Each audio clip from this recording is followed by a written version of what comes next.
Magandang araw po sa bumubuo ng YouTube channel na ito. Dati lang po akong silent listener dito.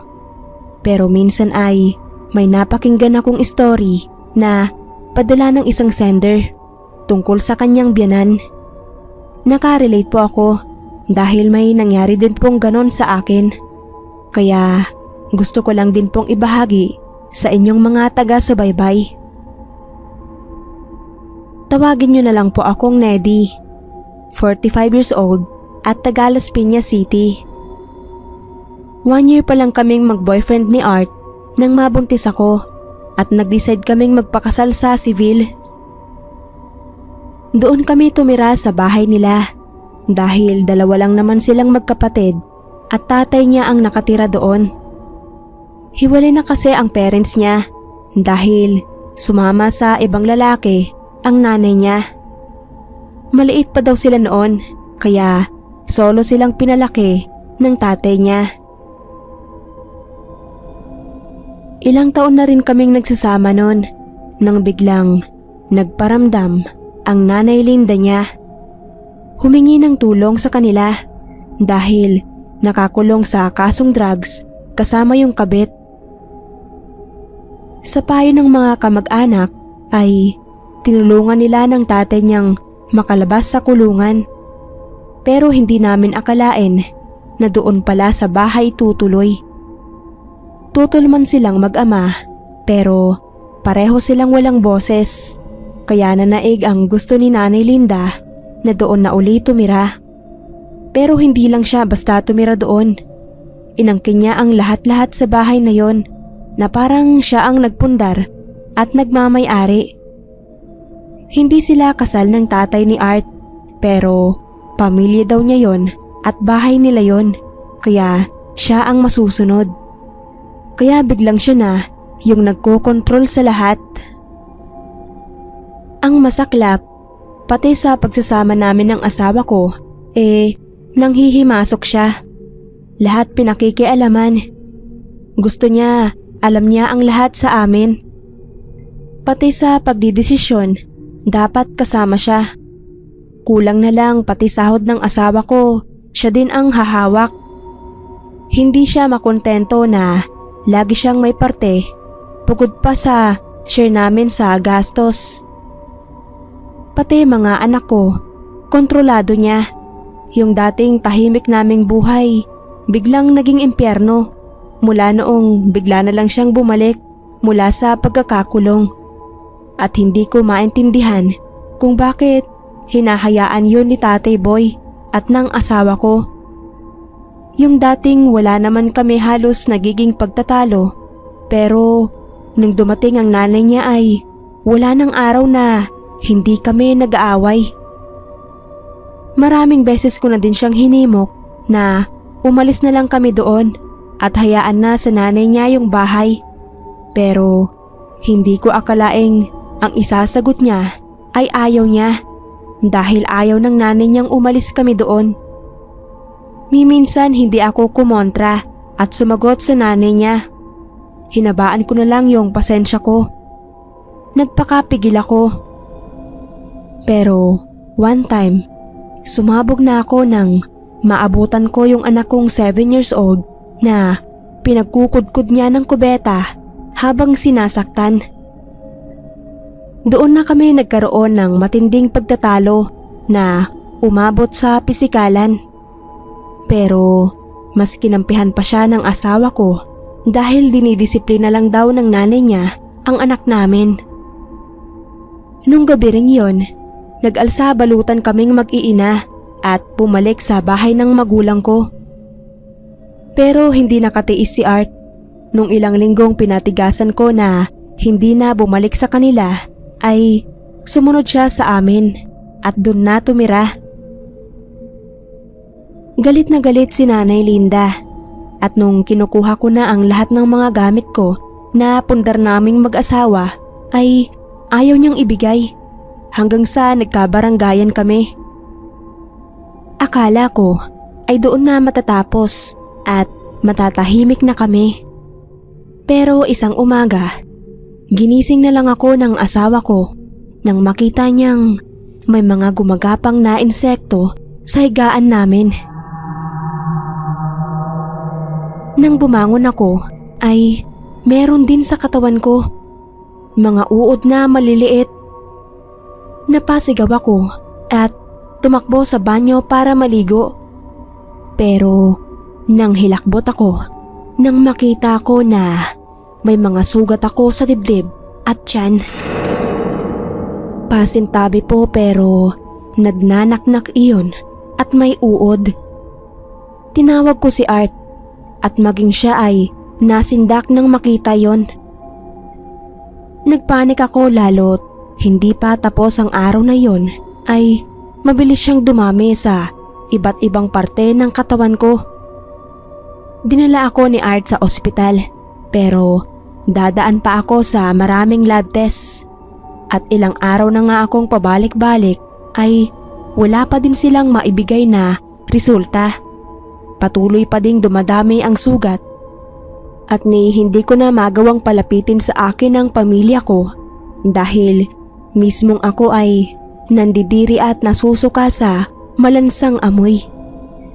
Pinahinto na kami ni tatay sa pagbalik sa ospital dahil hindi raw doktor ang makakagamot sa akin. Kinontak nila ang tiyuhin kong nasa bundok ng Banahaw. Nang sumunod na araw ay nagpunta kami ng Quezon. Bumaba ang tiyuhin ko at dinala kami sa bahay niya. Balot na balot ako nun dahil nabalot na din ng sugat ang buong katawan ko. Barang daw iyon, ang sabi ng tiyuhin ko. Binabarang daw ako ng isang taong may malaking galit sa akin. Hindi ko na kailangang magsalita. Napayuko na lang ang asawa ko dahil iisa naman kami ng nasa isip. Si Nanay Linda, ang biyenan ko. Ginamot ako ng tiyuhin ko pero tumangging ibalik sa biyenan ko ang ginawa niya sa akin. Karma na umusig sa kanya dahil isang araw ay nabalitaan na lang namin na nabaril at napatay siya ng isang riding in tandem dahil sa isyu ng droga.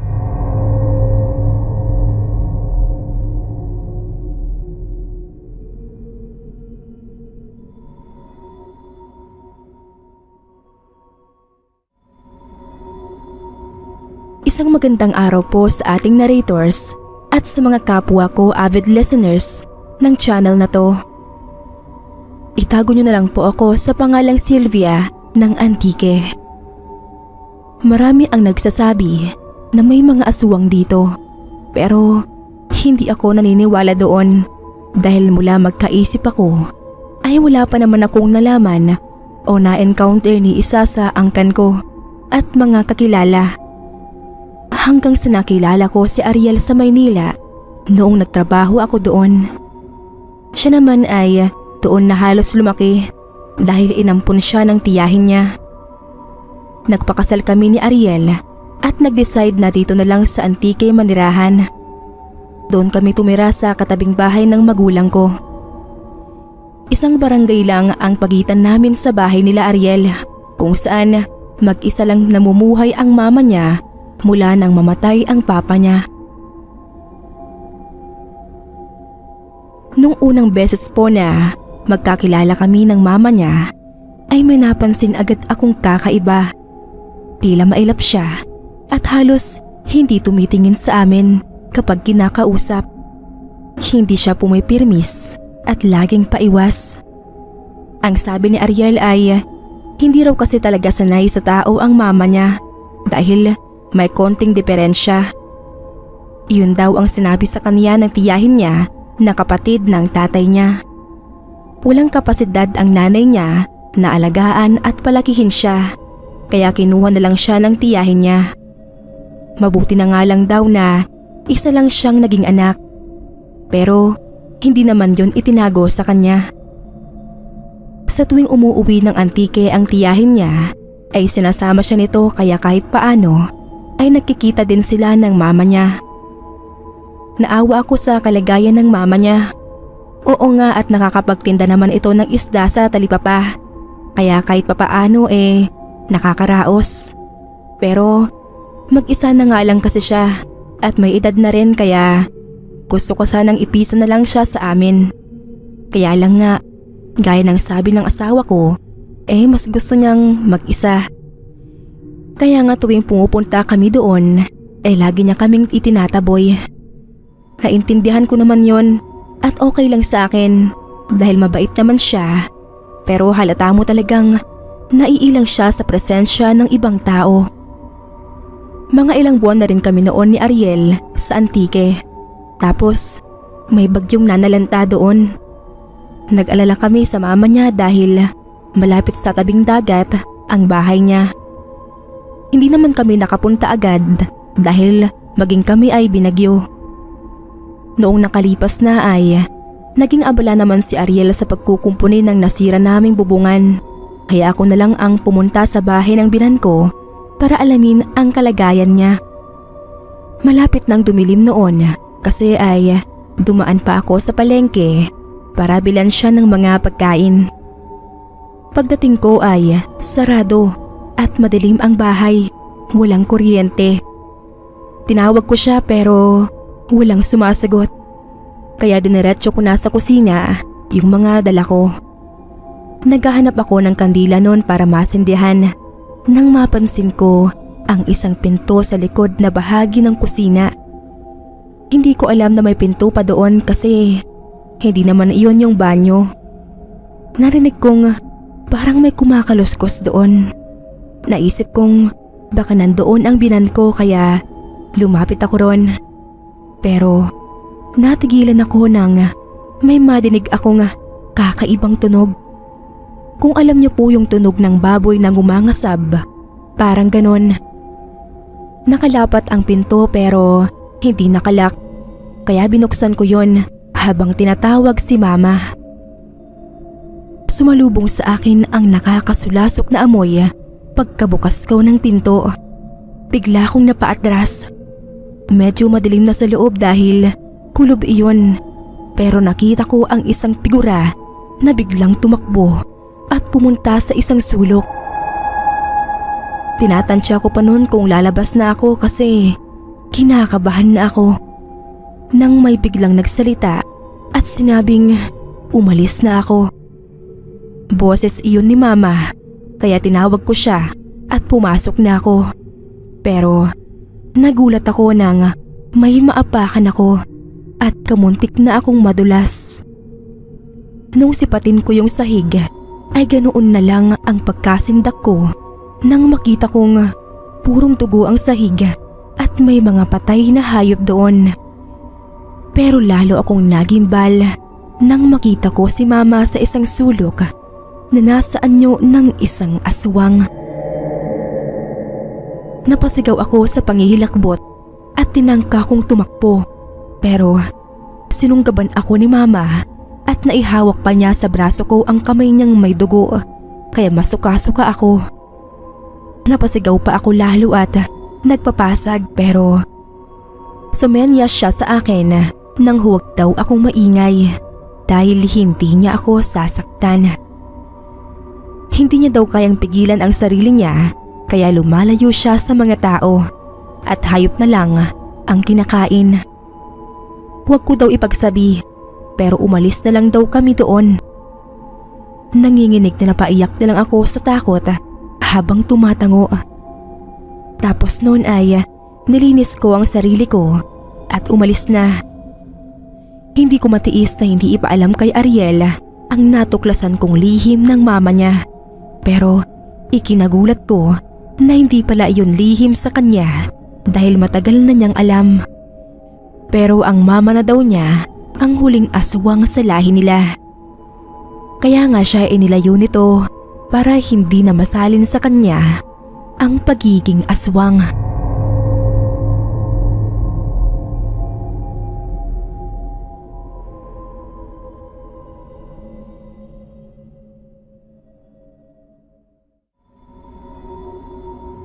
Magandang araw po. Ako po si Betty ng Parañaque. Yung karanasan ko po, tungkol sa mga biyanan ko na hindi ko nakilala. Pareho na kasi silang yumao nang magpakasal kami ni Jorlan, kaya sa picture ko na lang sila nakita. Doon po kami nakatira sa bahay nila. Nung una, wala naman kaming problema sa bahay na yon. Nagsimula lang lahat ng mga kakatuwang pangyayari doon noong ipanganak ko yung panganay namin. Nung dumating na yung baby namin ay nag-decide kami na hihinto muna ako sa trabaho para maalagaan yung baby namin. Pero hinahanap talaga ng katawan ko yung pagtatrabaho, kaya tumanggap ako ng work from home. Nasa 3 buwan pa lang ang edad ng anak ko noon. Isang gabi, nakasubsob ako sa laptop. Natutulog sa crib ang anak ko na nasa tabi ng bintana. Wala pa si Jorlan noon. Maya-maya ay narinig kong humahagik-hik ng tawa si Sab. Napangiti ako. Hinaharot siguro ng guardian angel niya. Hindi ko namalayang nagising pala siya. Pero hinayaan ko na lang kasi baka umiyak pa pag nakita ako eh. Hindi pa naman ako tapos sa ginagawa ko. Natuon na uli ang atensyon ko sa ginagawa ko nang sa sulok ng mata ko ay makita kong may bagay na gumagalaw. Pagtingin ko ay nakita ko yung kurtina na nahahawi tapos babalik sa dati. At kada gagalaw nun sige nang bungisngis si Sab. Nagtaka ako kasi sarado ang bintana dahil naka-aircon kami. Anong magpapagalaw doon? Tumayo ako para i-check yun at sarado nga. Walang hangin na pwedeng magpagalaw sa kanya sa loob ng kwarto. Lalo't may kabigatan yung ganong klaseng kurtina. Napaisip ako doon. Dahil nakita ako ni Sab, nagpalahaw na nga siya ng iyak at di titigil hanggat di ko binubuhat. Kaya napilitan akong itigil ang ginagawa ko. Kinabukasan, kaalis lang ni Jorlan. May kausap akong client sa phone. Umiiyak si Sab. Bibigyan ko sana ng laruan para tumahimik, pero paglapit ko ay tumatawa na siya dahil hawak na niya yung laruan niya. Nagtaka ako kasi hindi ako nag-iiwan ng kahit anong laruan sa tabi niya kapag hindi ako nakatutok sa kanya. Paanong nakuha niya yon? Pagkatapos kong makipag-usap ay binalikan ko sa isip ko yon, pero sigurado talaga akong wala akong iniwang laruan doon. Nung sumunod na araw, naglalaba ako nun. Nasa crib pa rin si Sab, pero natatanaw ko naman. Nalimutan ko siyang itimpla ng gatas kasi nakatulog agad pagkatapos kong paliguan. Kaya sabi ko, paggising na lang. At yun na nga, nagising na at nag-ihit ng iyak. Kaya nagmamadali talaga akong magtimpla. Pero bigla siyang tumahimik. At laking gulat ko nang makita kong dumidede na siya. Sigurado akong hindi ko pa siya naitimpla dahil hinugasan ko pa lahat ng bote niya. Bigla kong inagaw yung bote at chinek, kaya nag-iiyak si Sab. Pero parang bagong timpla yung gatas. Hindi ko mapigilan ang pagtaas ng balahibo ko. Sunod-sunod na yung mga kakatuwang pangyayari na yon. Parang may ibang kasama ako sa bahay na nag-aalaga sa anak ko. Sinabi ko na yon kay Jorlan, pero hindi siya naniniwala. Guni-guni ko lang daw yon, o baka dahil stress lang ako sa trabaho. Kaya tigilan ko na din daw yon at mag-focus na lang sa anak namin. Pero sayang kasi yung kita ko doon. Isang araw, nilalagnat si Sab, pero may hinahabol akong deadline. Kaya sobrang stress ko nun. Maya't maya ko naman siya pinupunasan at pinapainom ng gamot. Tinawagan ko si Jorlan. Sabi niya, dalhin ko na sa doktor yung bata. Sabi ko, sige. Pero pagtapos namin mag-usap tinapos ko na ng mabilisan yung trabaho ko habang tulog si Sab. Para ka ako pag naisubmit ko yun, makapag-focus na ako sa anak ko. Pero nagimbal ako.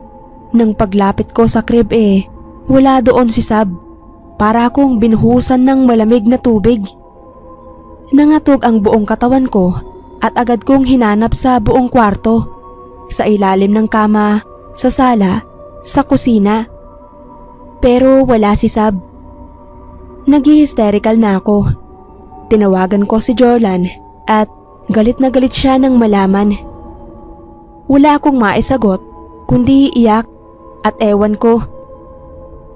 Noon ko narinig ang bungis-ngis ng anak ko. Sa kwarto ng mga biyanan ko iyon nanggagaling kaya napasugod ako doon. At ganoon na lang ang kilabot nang makita ko doon ang malabong aspirasyon ng mag-asawang biyanan ko. Kalong ni nanay si Sab habang nilalaro naman ni tatay. Panahilo ni Jordan sa cellphone na nabitawan ko sa sobrang pagkabigla. Pero hindi na ako makagalaw sa kinatatayuan ko. May ilang sandali ring nakatulala lang ako hanggang sa ibinaba ni nanay sa kama si Sab. Ngumiti silang dalawa ni tatay sa akin tapos unti-unti silang naglaho. Nang marinig ko ang iyak ng anak ko ay saka lang ako parang natauhan. Tinakbo ko siya at niyakap ng mahigpit habang umiiyak. Dahil doon, binitawan ko na din yung online job ko. Ipinagdasal ko ang kaluluwa ng mga binan ko at nagpasalamat sa pagbabantay nila kay Sab. At nangako din na aalagaan ko ng mabuti ang apo nila.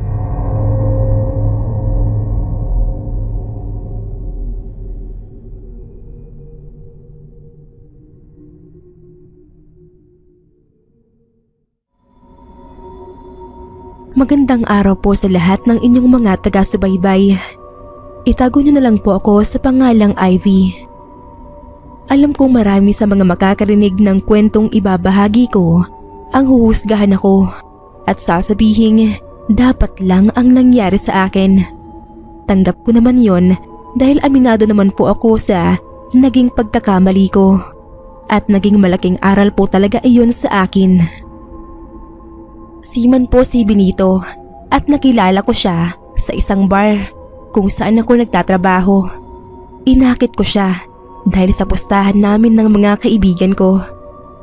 Matapos kong makuha ang pera, iniwasan ko na po siya kasi hindi ko talaga siya gusto dahil hindi siya magandang lalaki. Pero hindi ko akalain na ma-obsess siya ng gusto sa akin. Nung time na yun, nagkaroon ng malaking problema sa pera ang pamilya ko at si Benito ang nakita kong solusyon kaya tinanggap ko ang alok niyang kasal. Ganoon na lang ang tuwa ng mama niya dahil sa wakas daw ay magkakaapo na siya. Pero wala akong balak na malahian nila. Akala ko noon ay aalis uli si Benito at magiging malaya ako. Pero hindi na siya umalis dahil may kaya talaga sila. Inasikaso na lang niya ang negosyo ng mama niya. Kaya wala akong nagawa kundi tiisin na kasama siya sa araw-araw. Dahil doon ay ginawa ko miserable ang buhay niya. Pinasarap ko ang buhay ng pamilya ko at namuhay ako sa luho. Akala ng mama niya ay mahal ko ang anak niya. Hindi niya alam na araw-araw ko siyang iniinsulto at pinapamuka na pera lang niya ang gusto ko. Habang sila ng mama niya ay wala namang ginawa kundi mahalin ako at pakitaan ng kabutihan. Sabi nga ng mga kaibigan ko ay swerte ko sa binan ko dahil spoiled ako at ibinibigay lahat ng gusto ko. Hindi kagaya ng ibang biyanan na kontra lagi sa manugang. Pero sa kabila nun, ay nagawa ko pa ring pagmalupitan at lokohin si Benito. Tinangay ko ang pera niya at sumama ako sa ibang lalaki, kay Jimmy, na totoong mahal ko. Nagtago kami at nagpakasasa sa pera ni Benito. Hindi kinaya ni Benito iyon at nagpakamatay. Siguro po ay talagang binalot na ako ng kasamaan at wala na akong budhi. Kaya nagawa ko pang magpakita sa mama niya at angkinin ang lahat ng naiwan ni Benito dahil kasal kami. Pero nagkamali ako dahil isinampal niya sa akin na peke lang pala yung kasal namin. Sinadya niya raw iyon dahil duda siya na mamahalin ko talaga ang anak niya. Sinayang ko daw ang pagmamahal at kabutihan na ibinigay nilang mag-ina sa akin. Kaya sumumpa siyang aanihin ko daw ang matinding puot niya dahil sa pagkamatay ng anak niya. Hindi ko po alam noon kung anong ibig sabihin niya, pero hindi pa katagalan ay sunod-sunod ko nang naramdaman ang sinasabi niyang puot. Puro kamalasan ang inabot ko dahil hindi ko na maibigay ang luho ni Jimmy ay ipinagpalit niya ako sa mayamang matanda. Ang masaklap, buntis na ako noon. Naabo sa sunog ang bahay namin at nadamay pa ang nanay ko. Dahil wala akong alam na gawin kundi mambudol ng mga maperang lalaki, ay wala akong matagalang trabaho. Kaya hindi ko alam kung paano ko bubuhayin ang anak ko. Galit na galit ako sa mama ni Benito. Alam kong dahil sa sumpa niya, kaya nagkaganon ang buhay ko. Nasabi ko pa na dapat lang na mawala si Benito. Pero hindi pa pala doon nagtatapos ang lahat. Wala na akong masulingan noon. Tinanggihan ako ng mga kaibigan ko na nakinabang sa akin. Wala din akong napala sa pamilya ko dahil wala na rin silang makuha sa akin. Kung saan-saan na lang ako natutulog noon. Pahirap pa yung dinadala ko.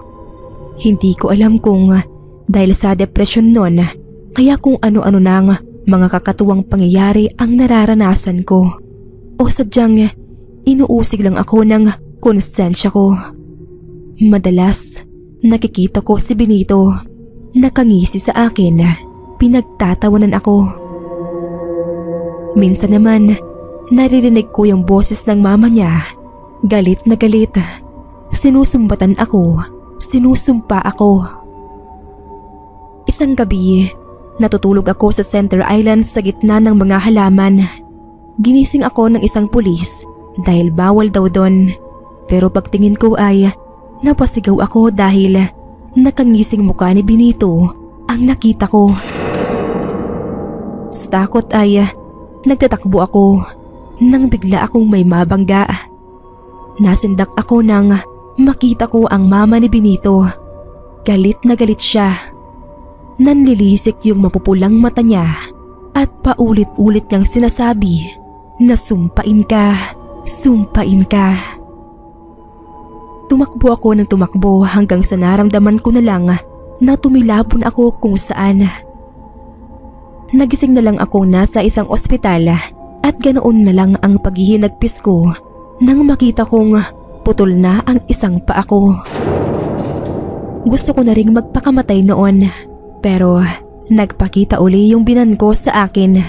Inamin niyang isinumpa niya talaga ako at ginamitan ng palipad hangin para usigin ang konsensya ko. Wala na akong lakas noon para magalit at makipaglaban pa. Tinanggap ko na lang ang lahat at taos-pusong humingi ng patawad sa kanya sa nagawa ko. Pinatawad naman niya ako at sa ngayon po ay nagtatrabaho ako bilang katiwala sa isang tindahan niya.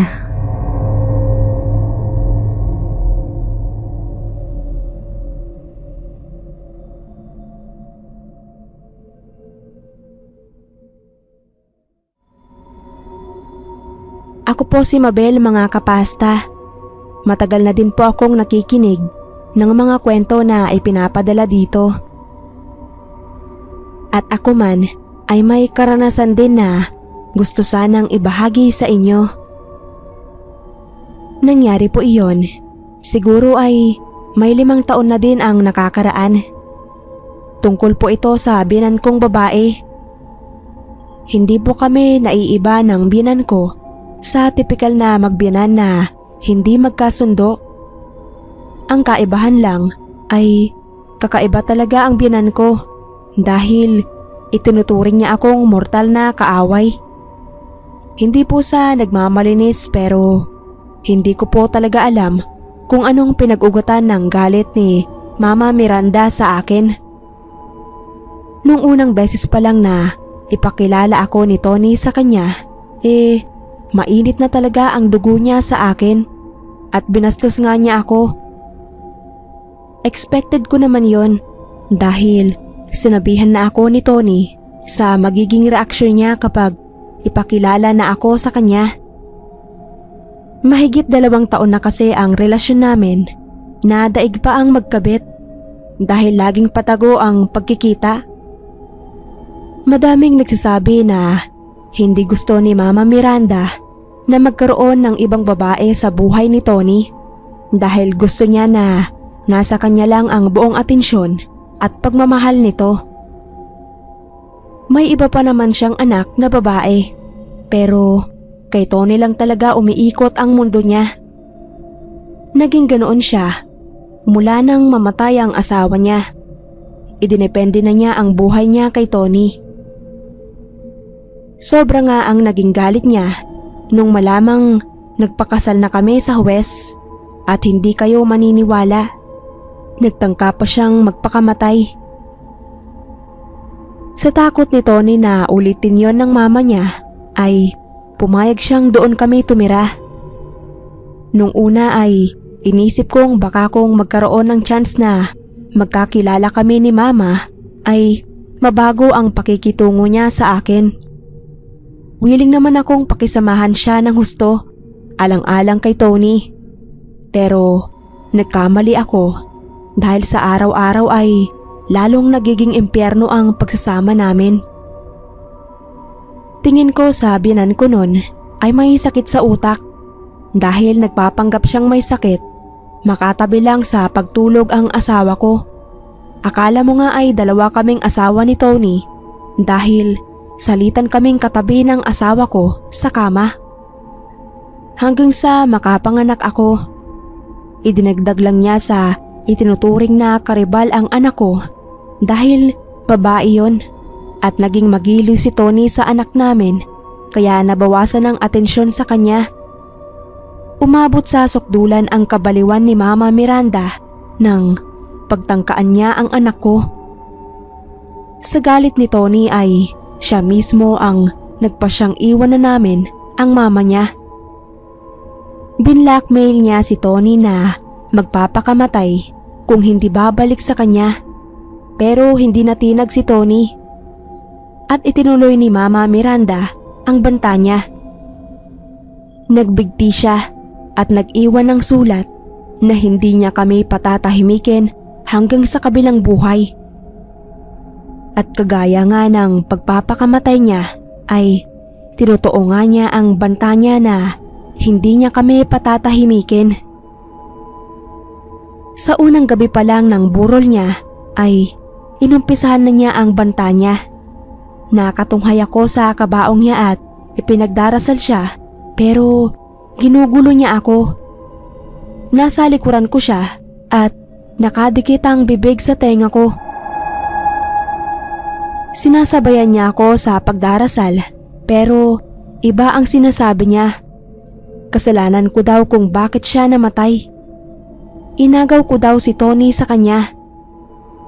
Nangangalisag ang balahibo ko pero hindi ako nagpatinag. Pumikit ako at taimtim na nagdasal hanggang mawala siya. Nang mailibing siya, kahit anong pilit ni Tony ay hindi kami sumamang pabalik sa kanya sa bahay nila. Alam ko kasing nandoon ang kaluluwa ng mama niya at guguluhin lang kami. Walang nagawa si Tony kundi bumalik sa bahay na inuupahan namin. Pero doon naman kami sinundan ni Mama Miranda. Isang beses, nagtutupi ako ng mga damit. Nakarinig ako ng babaeng umiiyak. Inakala kong yung kapatid kong babae yon dahil sa kwarto niya galing. Nang silipin ko ay nakita kong may babaeng nakaupo sa kama niya pero hindi yung kapatid ko. Kinabahan na ako at umatras. Pabiglang humarap yun at napaigtad ako ng mukha ni Mama Miranda ang nakita ko. Puro puti yung mata niya at tumatawa siya ng nakakaloko. Sa takot ay patakbo akong lumabas ng kwarto. Minsan kalong ko si Tony, ang anak namin, hanggang sa makatulog silang pareho na nasa dibdib niya yung bata. Nagulantang na lang si Tony nang biglang umiyak yung anak namin. Tapos nakita niya na parang may humihila dito pababa. Matapos yon ay nakita naming may mga mumunting kurot sa braso at binti yung bata. Isang gabi naman, nagtatalik kami ni Tony nang maramdaman kong may pumatak na mainit na likido sa noo ko. Paghipo ko ay madulas at malansayon. Pagtingala ko ay naaninag ko sa dilim ang isang nakabigting babae. Nang hilakbot ako at nagsisisigaw, pero pagbukas ni Tony ng ilaw ay wala naman. Ilang ulit pang nasundan yung mga panggugulong yon ng kaluluwa ni Mama Miranda at payo ng mga kapatid niyang babae ay ilapit na namin sa isang paranormal expert. Kaya ganun nga ang ginawa namin. Sa pamamagitan ng psychic ay ipinaabot namin kay Mama Miranda ang paghingi ng tawad at pakiusap na patahimikin na niya kami at manahimik na din sana siya. Napaiyak na si Tony noon at nagmakaawa sa kanya. Ayon sa psychic ay tinanggap naman yon ni Mama Miranda at nangakong hindi na kami guguluhin pa.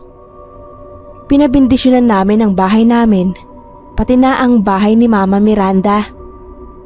Saka pa lang kami nagkaroon ng totoong katahimikan.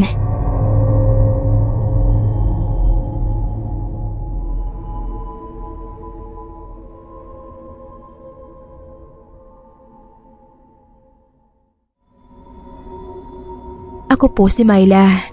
Dito na po kami nakatira sa Maynila ng asawa at anak ko. Gusto ko lang pong ibahagi sa inyo ang kwento tungkol sa binan kong lalaki. Taong 2009 nang mamatay ang binan kong lalaki. Mahilig kasi uminom ng alak yon at namatay siya sa atake sa puso habang nakikipag-inuman. Kilala din siya sa lugar namin bilang lasinggero dahil gabi-gabi ang pag-iinom niya. Nasa 50 lang siya nang binawian siya ng buhay. Maaga daw kasi siyang nahilig sa alak at yosi. Malakas pa sa kanin at taba ng baboy. Pero kahit ganun, ang binan kong si Tatay Elong ay mabait siya at mapagmahal na lolo sa mga anak namin. Masipag din siya na magtrabaho sa bukid at mahusay makisama, kaya marami ang pumunta nung burol niya. Kahit mga taga-kabilang barangay pa. Palakaibigan din kasi ang binan ko.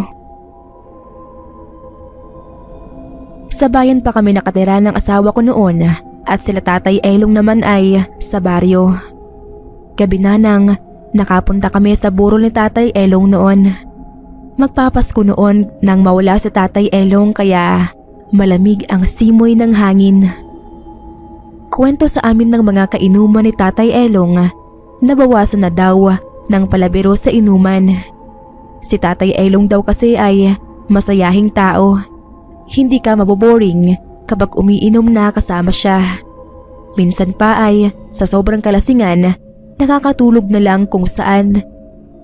Kaya ang binan kong babae ay palaging naghahanap tuwing umaga kung hindi pa nakakauwi si Tatay Elong. Pagpasok namin sa sala ay nandoon nakalagak ang kabaong ni Tatay Elong. Maraming bulaklak ang nakapaligid sa kanya bigay ng mga kaibigan, kamag-anak at mga kapitbahay na napasaya din ni Tatay Elong. Tahimik ang paligid nun. Ang tanging maririnig lang ay ang pag-iyak ni Nanay Rosie, ang binan kong babae. Mag-aalas 11 na ng gabi kami umuwi noon at babalik na lang kinabukasan. Ang asawa ko kasi noon ay isang seaman. Hindi agad siya pwedeng makababa ng barko, kaya kami lang ng mga anak ko ang nakapunta sa binan ko.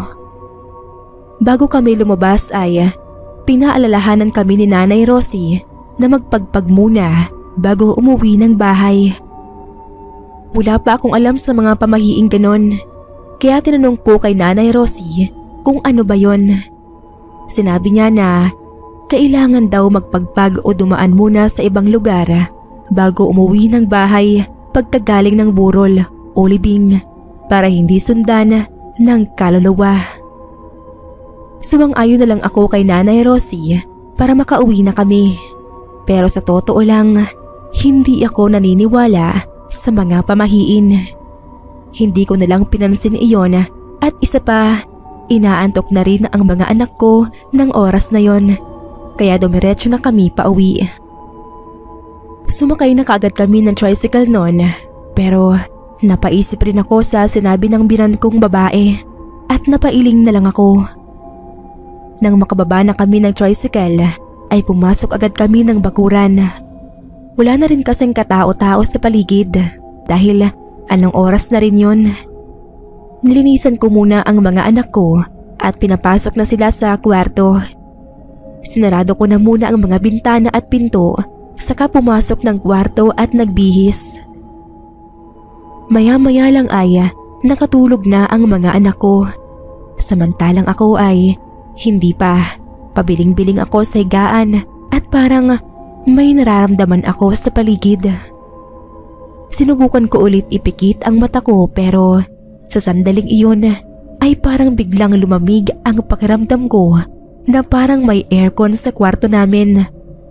Samantalang ventilador lang ang gamit namin at parang pakiramdam ko rin ay may mga nakatingin sa akin. Bigla kong naalala ang sinabi ni Nanay Rosie tungkol sa pagpag. Pero pilit kong inalis sa isip ko yon dahil nakaramdam na ako ng takot. Maya-maya pa ay nakarinig ako ng kaluskos sa sala. Hindi ko na magawang bumangon para tignan yon dahil baka kung ano lang ang makita ko.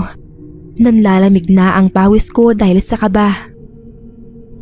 Maya-maya pa ay nawala na ang mga kaluskos na yon at pinalitan naman ng amoy ng sampagita na parang nakadikit na sa ilong ko ang bulaklak dahil sa tindi ng amoy.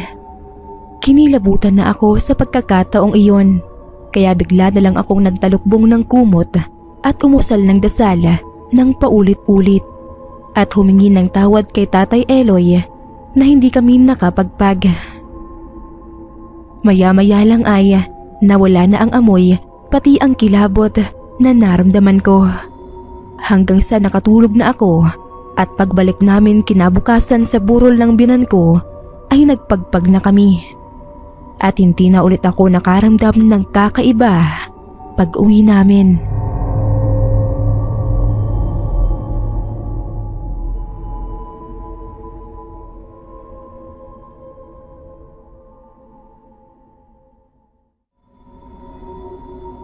Kamusta po? Ako po si Eloisa. Gusto ko lang po ibahagi sa inyo ang kwento ng biyanan kong si Nanay Dory noong nasa hospital siya. Ako kasi ang naging tagabantay ni Nanay Dory noon, taong 2019 pa. Sa isang ospital sa Maynila ito nangyari. Hindi ko na po sasabihin ang pangalan ng ospital. Malapit po ako sa biyanan kong si Nanay Dory. Mabait po kasi siya at mahal na mahal niya talaga ang mga apo niya. At isa pa, siya na ang parang naging nanay ko simula nang mawala si Mama. Kaya ako na ang nag-offer na magbantay sa kanya sa ospital. Malaki na din naman ang mga anak ko, kaya naiiwan ko na sila sa bahay.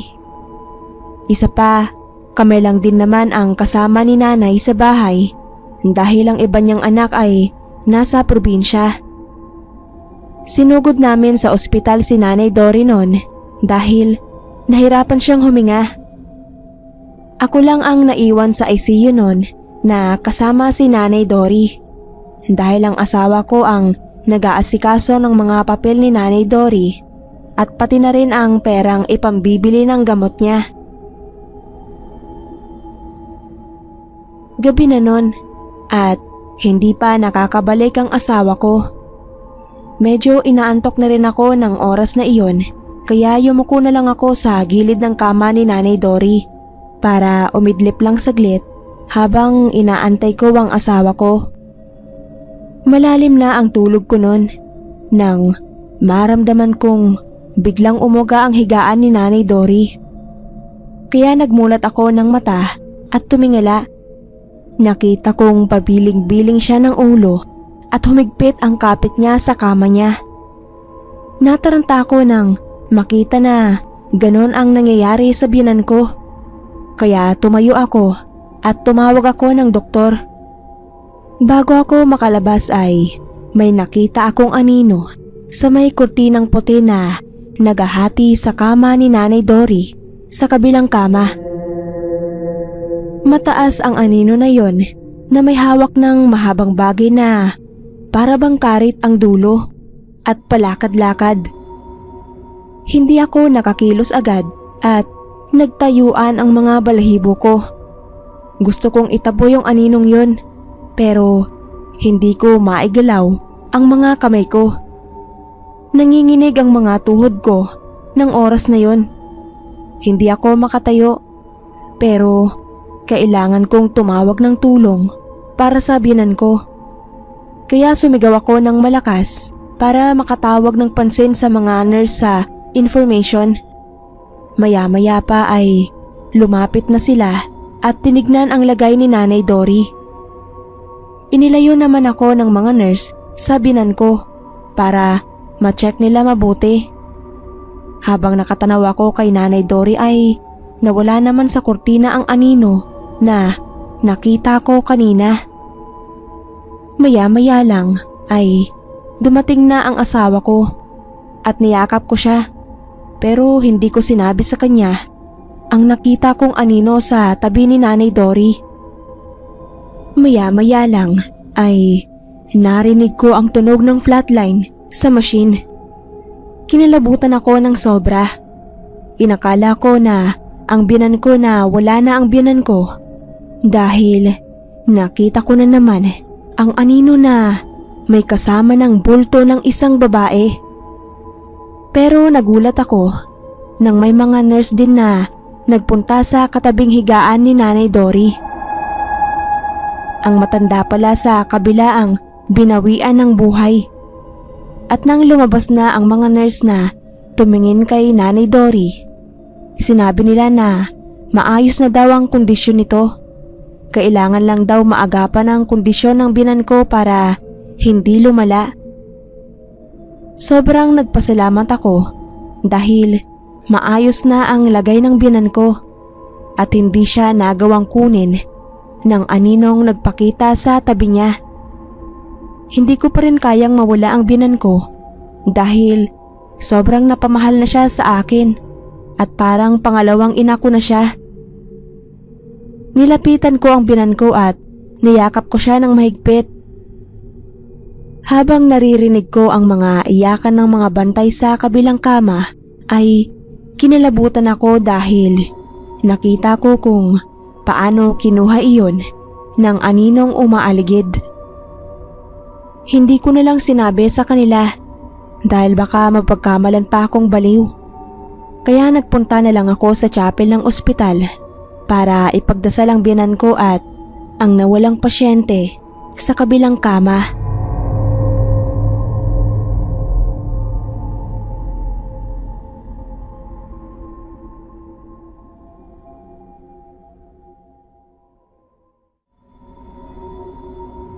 Ako po si Rosalie. Dito po ako sa Baguio nakatira kasama ng mga anak ko. Matagal na kasing patay ang asawa ko, mga 10 taon na ang nakakaraan. At may bago na po akong asawa ngayon.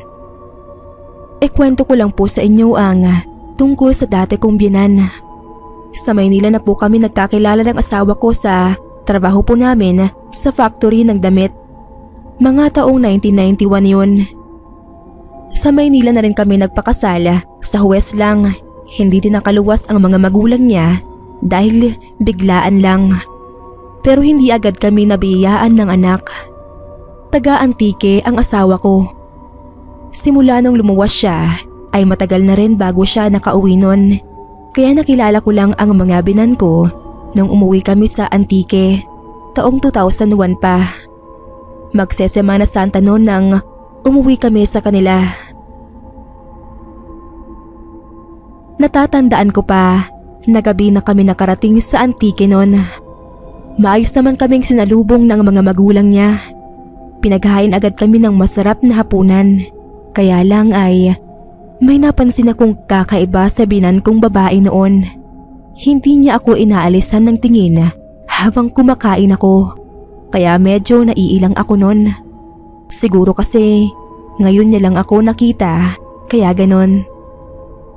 Nakipagkwentuhan din naman siya sa amin. Kaya lang ay talagang seryoso lang ang itsura niya.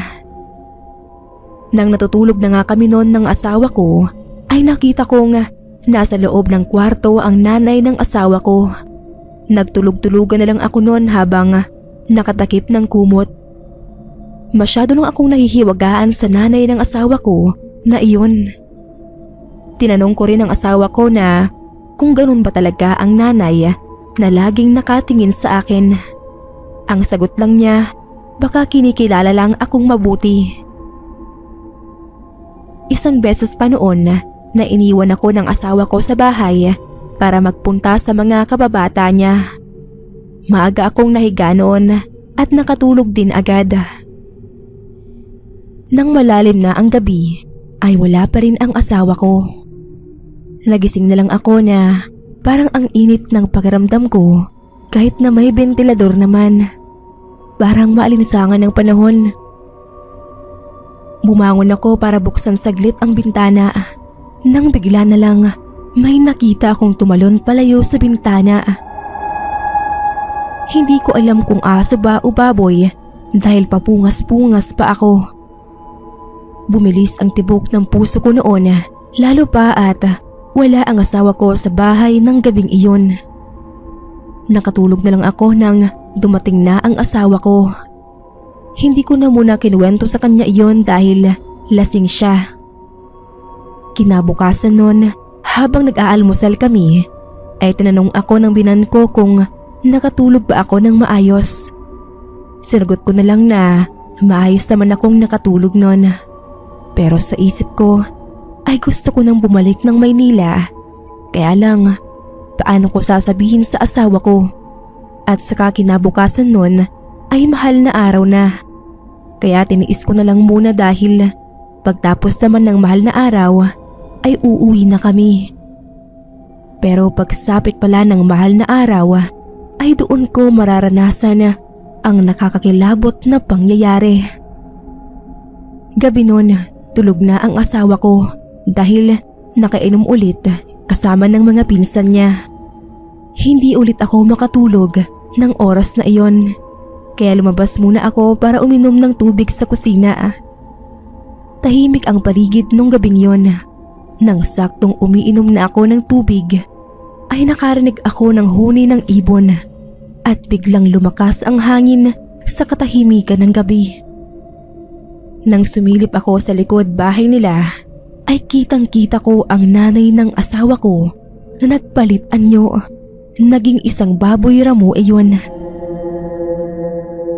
Mahirap paniwalaan pero ako mismo ang nakakita. Para akong naging estatwa sa kinatatayuan ko. Nanginginig ang tuhod ko at muntikan ko nang mabitawan ang basong dala ko. Nang makaalis ng binan ko na nag-anyong baboy, ay dali-dali akong pumasok sa kwarto namin at nilak ko iyon. Nanginginig pa rin ako sa nakita ko. Hindi ako makapaniwala na ganoon pala ang magulang ng asawa ko. Kinabukasan nun ay uuwi na kami pa Maynila.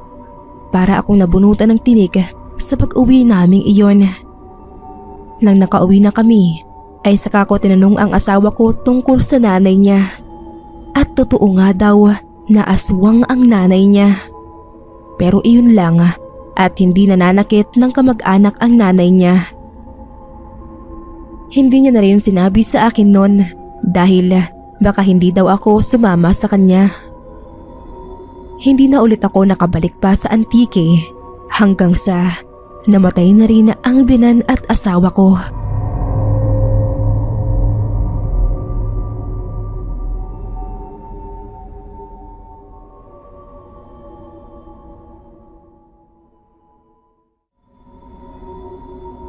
Ako po si Loida. Dito kami nakatira sa Bicol ng asawa at anak ko. Gusto ko lang po ibahagi sa inyo ang naging kwento ng biyenan kong babae sa kamay ng mangkukulam mga taong 2002 pa. Sa totoo lang po ay hindi masyadong maganda ang ugali ng biyenan kong babae noong nabubuhay pa. Hindi ko naman po sinisiraan dahil magulang siya ng asawa ko. Kaya lang ay kakaiba talaga ang ugali niya, lalo na sa mga pag-aari nila. Sa baryo, ang bahay nilang mag-asawa, sila na lang ang nakatira doon dahil ang mga anak nila ay may kanya-kanya ng pamilya at isa na nga ang napangasawa ko na anak nila. Sa bayan kami nakatira. Si Papay Ado at Mamay Puring ay may taniman sa likod ng bahay nila at isa na doon ang puno ng bayabas. Hindi ko po sinisiraan ang biyenan kong babae. Kaya lang, siya na siguro ang nakilala kong ubod ng damot sa ibang tao. Sa aming kapamilya niya ay nagbibigay naman siya. Yun nga lang napakabihira. Di bali nang mabulok ang mga tanim niya, wag lang makinabang ang ibang tao. At ang kadamutan niya ang naging ugat ng lahat. Isang beses nun, nang minsang bumisita kami sa bahay nila Mamay Puring, ay may isang kapitbahay silang humingi ng bunga ng bayabas. Ipangsisigang lang daw at walang mabili sa talipapa. Pero hindi ito binigyan ni Mamay Puring. Ang katwiran niya ay mahirap magtanim tapos ipapamigay lang. Kung ano-ano din ang sinasabi ni Mamay Puring sa kanya. Nakikinig lang ako sa mga sinasabi ng biyenan ko. Yun pala, ang babaeng nangihingi sa kanya ay hindi pa umalis. May nakapagsabi sa biyenan ko na umikot daw sa likod bahay yon at nanguha ng bunga ng bayabas. Dahil nga sa ginawa nun ay pinabarangay ng biyenan ko ang mga kababaryo nila. Kasama pa nga kami ng asawa ko nang magpunta siya sa barangay. Galit na galit ang biyenan ko nang dahil lang sa bunga ng bayabas. At talagang pinahiya niya ang babaeng nanguha ng bayabas. Yung mga taga-barangay, naiilang na lang kasi mataray talaga ang dating niya. Ang mas matindi pa doon ay pinabayaran pa ang bayabas na kinuha, pati na ang danyos na ginawa. Malakas kasi ang kapit ng biyenan ko sa barangay dahil sa mga lupa nila. Ang kinatitirikan din kasi ng chapel sa kanila ay lupa ng biyenan ko. Naawa din naman ako dahil parang wala na nga maibigay, hihingian pa niya. Humingi naman ng pasensya ang babae, pero nagtanim pala siya ng galit sa biyenan ko. Sa may dulo ng baryo iyon nakatira at ang usap-usapan ay kilalang mangkukulam iyon. Kahit sinabihan na si Mamay Puring ng kapitan doon ay wala daw siyang pakialam. Kasalanan naman daw ng babae kung bakit sila umabot sa ganon. Lumipas ang 2 buwan nun. Nakalimutan na ng lahat ang nangyari. Pero si Mamay Puring daw, hindi pa din tumitigil magparinig kapag nakikita niya yung babae. Sinasabihan niya ng magnanakaw. Kagagaling lang daw ni Mamay Puring sa chapel nun nang makita ulit yung babae at pinaringgan na naman. Pero sa pagkakataong iyon ay hindi na nakatiis ang babae at sinagot na ang biyenan ko. Lalong nagalit si Mamay Puring at pinagsisigawan daw ang babae.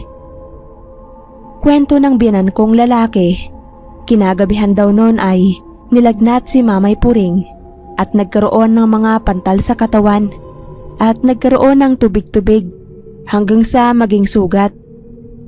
Ipinadoktor nila si Mamay Puring pero negative naman lahat, kaya ipinaalbularyo na lang nila at nakita nga na may kumukulam sa biyenan ko. Isang beses daw, hindi na nga nagtaka si Papay Ado kung sino ang gumagawa nun sa asawa niya. Binigyan na din ng proteksyon ng albularyo ang biyenan ko. Pero mga ilang linggo lang din ang lumipas ay binawian na rin siya ng buhay. Dahil matanda na rin siya ay hindi na daw kinaya ang ginawa sa kanya ng mangkukulam. Gustuhin mang gumanti ng pamilya ng biyenan ko ay wala na din silang magawa. Hanggang bago din nawala si Papay Ado ay binenta na lang niya ang lupa at pinaghati-hati sa mga anak niya.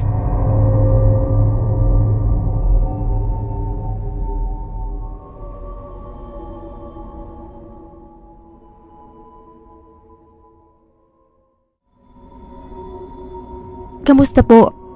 Ako si Melinda, taga Cebu. Ang gusto ko lang po sanang i-share sa inyo ay ang naging karanasan ng biyenan kong si Nanay Gloria sa naging manliligaw niya na engkanto. Retired teacher na po ang biyenan ko at naging karanasan niya to nung nagtuturo pa siya sa public school dito sa Cebu. Si Nanay Gloria noon ang ginawang pansamantalang principal sa school dahil nag-retired na ang principal. Sa bayan kami nakatira noon. Nang isang beses ay tumawag ang biyenan ko na lalaki sa asawa ko na may nangyari daw kay Nanay Gloria. Hindi daw maipaliwanag ni Tatay Rene ang nangyayari kay Nanay Gloria. Isang hapon lang daw ay maaga itong umuwi dahil masama ang pakiramdam. Mga ilang araw na rin na hindi siya nakakapasok dahil kung ano-ano na rin ang ginagawa. Isang beses pa raw na nakita na lang ni Tatay Rene na umaakyat sa bintana si Nanay Gloria at tinuturo ang labas dahil andyan na raw ang gintong kabayo na susundo sa kanya para dalhin siya sa palasyo. Nang makarating kami sa bahay nila Nanay Gloria ay nakita ko ang sitwasyon niya. Nakatali ang 2 kamay dahil ang sabi ni Tatay Rene ay kung ano-ano na rin daw ang kinukuha. Pati mga matatalas na gamit nila ay minsan na rin na kinukuha at sinasaksak ang mga dingding nila. Lumalabas din daw si Nanay Gloria sa gabi para bumili ng kaning itim. Binilhan din ng asawa ko ng brown rice si Nanay Gloria. Pero ayaw niya daw doon. Doon na rin kami muna pansamantalang tumira dahil kami lang ang malapit kina Nanay Gloria at para may katulong rin na magbantay sa kanya. May mga gabi rin kasi na nagwawala si Nanay Gloria at umiiyak at sinisigaw niya na putulin ang buhok niya para makauwi na siya. Kaya tumawag na ulit si Tatay Rene ng albularyo. Pagtapos ng ritual ng albularyo ay pinutol nga niya ang buhok ni Nanay Gloria at binalot sa pulang tela. Hindi rin daw kami pwedeng magsuot ng pulang damit sa loob ng 1 linggo. Ang nangyari daw sa biyenan ko ay naengkanto, nakulong daw ang kaluluwa niya sa mundo ng mga engkanto. na maglaruan daw siguro siya sa school kung saan siya pumapasok. Pagtapos ng isang linggo ay himala nang umayos si Nanay Gloria. Pero wala siyang maalala sa kahit anong ginawa niya. Ang tanging natatandaan lang daw niya noon bago siya umuwi ay galing siya sa garden ng school at sa harap noon ay may puno ng akasya. Pagtapos daw noon ay nilagnat na siya. Kaya maaga din siyang nakauwi ng araw na iyon. Naalala pa rin niya na nagtapon siya ng tubig sa malapit sa puno. Kaya siguro nagalit ang engkantong nakatira doon. Sa ngayon ay retired teacher na ang binan ko. At sa tuwing dumadalaw siya sa school na pinanggalingan niya, ay naaalala pa rin niya ang nangyaring iyon sa kanya.